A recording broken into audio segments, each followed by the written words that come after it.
Bonjour et bienvenue à tous et à toutes pour l'Entre-deux, le podcast qui parle de l'histoire du basket et de la NBA. Et aujourd'hui, nous allons parler pour ce premier épisode de la création du basket.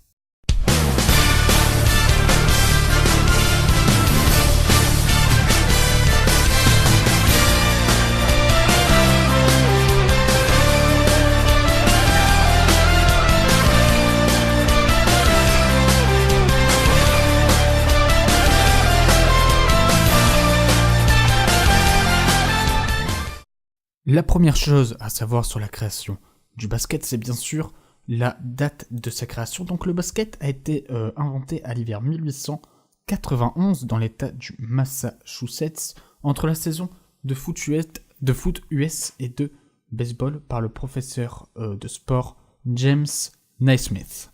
Donc c'est très simple, pour vous faire rapidement le petit speech. En gros, entre la saison de foot US et de baseball, il y a donc quelques mois, quelques semaines d'écart, et donc le professeur Naismith, pour garder ses joueurs en forme physique, décide de leur faire du sport, et il veut bien sûr éviter de les blesser. Ça serait dommage bien sûr de blesser les joueurs entre deux saisons de sport, donc il décide d'inventer le basketball.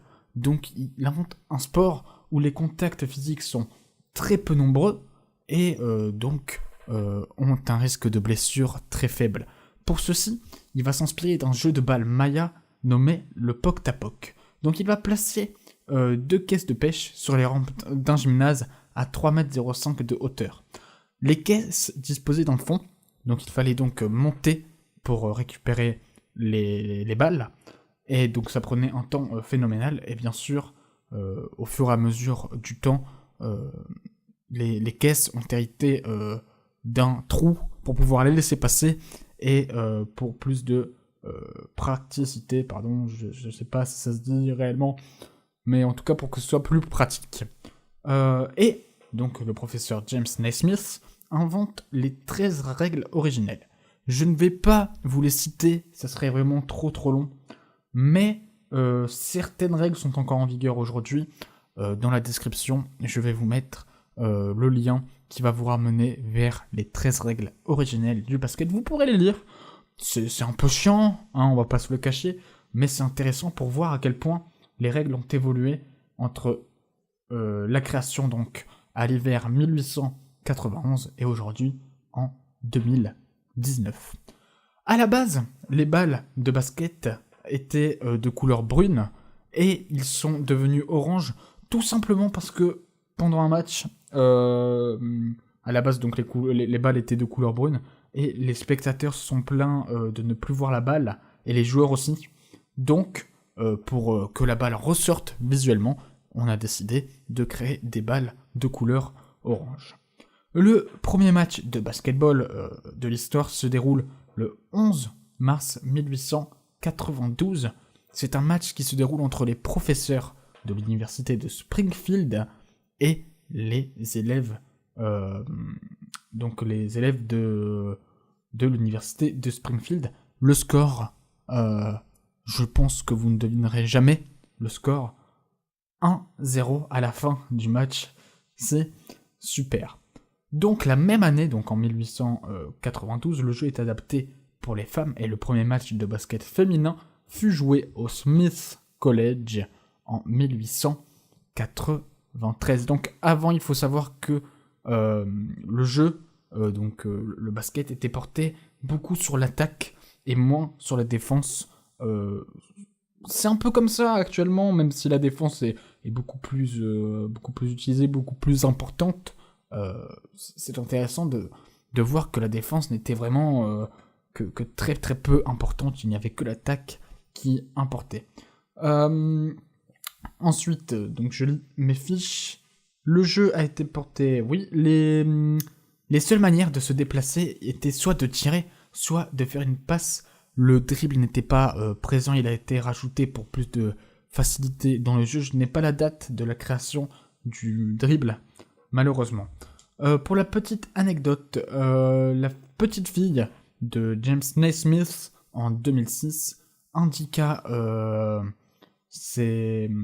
trouva un journal où, un genre de journal intime, si vous voulez, où le professeur Naismith indique ses appréhensions, par rapport au basket, et il donne bien sûr l'inspiration du basket, et ce n'est pas le Poctapoc, le jeu de balle Maya, c'est le Duke on a Rock. Je ne sais pas ce que c'est un jeu médiéval, pardon. Le basket est inspiré d'un jeu médiéval, c'est super. Au vu de la popularité du sport créé par Naismith, la FIBA fut inventée en 1932. Donc la FIBA, c'est la Ligue internationale. Ça a été inventé par 7 pays, l'Argentine, la Tchécoslovaquie, la Suisse, la Grèce, l'Italie, la Lettonie, le Portugal et la Roumanie, et ça fait 8 pays, et pas 7, pardon. Le basketball devient un sport officiel des Jeux Olympiques en 1936, et ce sont bien sûr les États-Unis qui vont gagner cette première édition. D'ailleurs, c'est James Naismith qui a eu le plaisir de présenter les médailles du premier match olympique de basketball, donc au JO 1936 à Berlin. Le premier match de NBA, je n'ai pas marqué, c'est la création de la NBA. Donc la NBA est créée le 6 juin 1946. Le premier match de basket en France est joué en 1893 dans le quartier de Montmartre à Paris. De nombreux joueurs, bien sûr, ont participé à l'émancipation du basket dans le monde, tels que par exemple Magic Johnson, LeBron James actuellement, Michael Jordan, Tony Parker pour la France, les frères Gasol par exemple pour l'Espagne, Yao Ming aussi pour la Chine. Donc tous ces joueurs assez connus actuellement ont participé bien sûr à l'émancipation du basket au fil des années, et bien sûr participent encore à l'émancipation du basket maintenant. La preuve avec les London Games et maintenant les NBA Paris Games, donc le match de Paris en NBA qui va se jouer en juin de 2020, le 24 il me semble. Voilà. Mais pour vous dire que le basketball a vraiment eu une émancipation importante, notamment à partir des années 1950-1960 avec Will Chamberlain, Magic Johnson, Larry Bird, et donc on vient de citer Michael Jordan, LeBron James, Kobe Bryant, et tous les autres, bien sûr, et tous les joueurs étrangers surtout. Et pour finir, je vais finir par une citation de James Naismith qui a été retrouvée dans le journal. Donc il a dit « Le basketball n'a pas été inventé par erreur, mais pour répondre à un besoin ».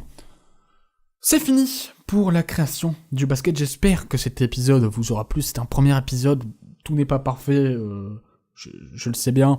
N'hésitez pas dans les commentaires à me donner votre avis, à me dire ce que je pourrais améliorer pour les prochains épisodes. Pour la petite information, il y aura un épisode tous les 2 semaines, donc le prochain épisode, c'est dans 2 semaines. Et le prochain épisode, je ne vais pas vous dire de quoi il va parler, je vais vous donner un indice du prochain épisode.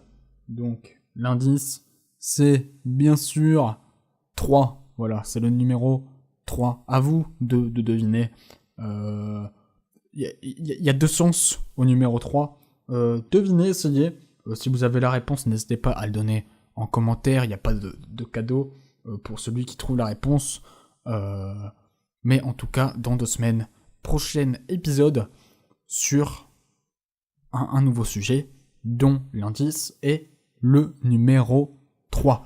Bonne semaine à tous, enfin on se retrouve dans 2 semaines quoi. À très bientôt et encore bienvenue sur l'entre-deux. N'hésitez pas à partager, à vous abonner, à commenter et à liker la vidéo.